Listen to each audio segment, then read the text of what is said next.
கண்ணியத்திற்குரிய எல்லாம் வல்ல அல்லாஹ்வின் அடியார்களே, நடந்து முடிந்த மக்களவை தேர்தல் முடிவுகள் மீண்டும் பாஜக அரியணையில் அமர இருப்பதையெல்லாம் நாம் அறிவோம். இந்த வேளையில் ஒவ்வொரு இஸ்லாமியனும் ஒரு அடிப்படையான விஷயத்தை நாம் ஆழமாக மனதில் பதிய வைத்துக் கொள்ள வேண்டும்.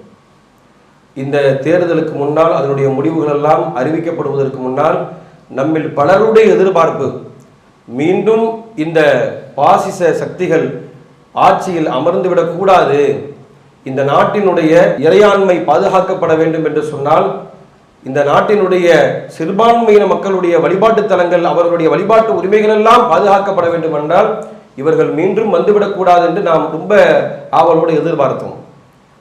ஆனால் அந்த எதிர்பார்ப்புக்கு மாற்றமாக மீண்டும் அவர்களே ஆட்சி அமைக்கக்கூடிய ஒரு சூழல் இருந்தாலும் கூட கடந்த காலங்களை விட இந்த தடவை அவர்களுடைய பலம் மிகவும் குறைந்திருக்கிறது என்பதையும் நாம் அறிவோம்.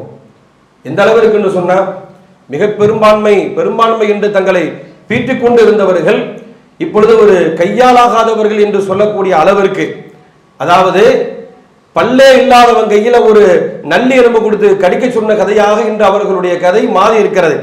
இருந்தாலும் நம்மில் பலருடைய எண்ணம் எப்படி இருக்குன்னு சொன்னா, அதாவது காங்கிரஸ் இந்தியாவினுடைய கூட்டணி அது ஆட்சியை பிடிக்கவில்லை என்றாலும் கூட ஒரு பெரும்பான்மையாக இருக்கிறாங்க, ஒரு பலம் வாய்ந்த எதிர்கட்சியா இருக்கிறாங்க.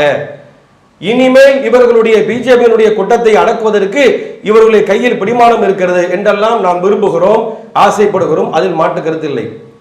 ஆனால் ஒரு விஷயத்தை நாம் மறந்துவிடக் கூடாது.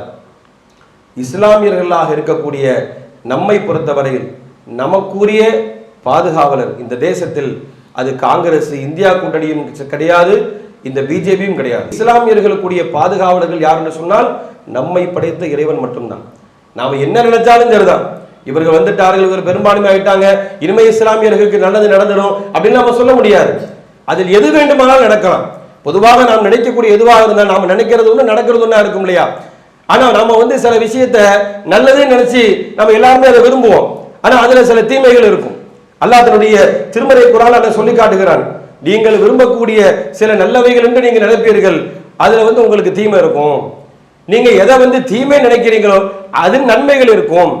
அப்ப எந்த ஒரு காரியத்தை நாம் அணுகினாலும் அதனுடைய பின்னணி என்ன, அதனுடைய முடிவு என்ன, அதற்கு பிறகு என்ன நடக்கும் என்பதை நம்மை படைத்த இறைவன் மட்டுமே அறிந்தவன். அல்லாஹ் சொல்லி காட்டுறான், அம்லில் இன்சானி மா தமன்னா, மனுஷன் நினைச்செல்லாம் நடந்துருமா? படைத்த இறைவன் மட்டும்தான் இந்த நாட்டில் இஸ்லாமியர்கள் சிறுபான்மை மக்களுக்கான பாதுகாவல் என்றுமே அவன்தான். அதை நாம் என்றுமே மறந்துவிடக் கூடாது. அல்லாஹ்வுடைய தூதர் ஒரு சிறு பிள்ளைக்கு கூட இந்த விஷயத்தை, இந்த அடிப்படையை உணர வைத்தார்கள். அப்துல்லாஹ் இப்னு அப்பாஸ் என்கின்ற நபி தோழருக்கு அல்லாஹ்வுடைய தூதர் சொன்னாங்க, ஒரு நாள் தன்னோடு வாகனத்தில் சென்று கொண்டிருக்கின்ற பொழுது அப்துல்லாஹ் இப்னு அப்பாஸ் இடத்தில் சொன்னார்கள், யா குலாம், சிறுவனே, உனக்கு சில வார்த்தைகளை நான் கற்றுத்தருகிறேன், அதை நீ பாதுகாத்துக்கொள், அதை உன்னுடைய வாழ்க்கையில் கடைபிடி, அல்லாஹ் உன்னை பாதுகாப்பான். அது என்ன? நீ எதை கேட்டாலும் அல்லாஹ்விடத்தில் கேள், நீ எந்த உதவி தேடினாலும் அல்லாஹ்விடத்தில் உதவி தேடு. உலகமே சேர்ந்து உனக்கு ஒரு நன்மை செய்ய நாடினாலும் படைத்த இறைவன் நமக்கு எதை எழுதினாலோ அதை தவிர எதுவும் நடக்காது.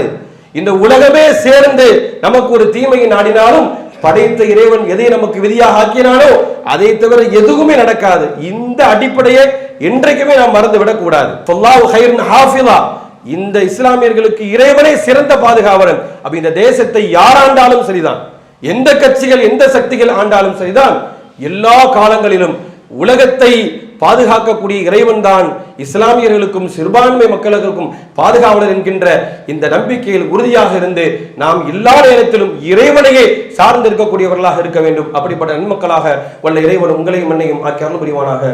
வாஹிரு தஅவானா அல்ஹம்துலில்லாஹி ரப்பில் ஆலமீன். அஸ்ஸலாமு அலைக்கும். இஸ்லாம் மற்றும் சமுதாய செய்திகளை அறிந்து கொள்ள தமிழ்நாடு தௌஹீத் ஜமாஅத் யூடியூப் பக்கத்தை உடனடியாக சப்ஸ்கிரைப் செய்து கொள்ளுங்கள். மேலும் பெல் பட்டனையும் கிளிக் செய்து கொள்ளுங்கள்.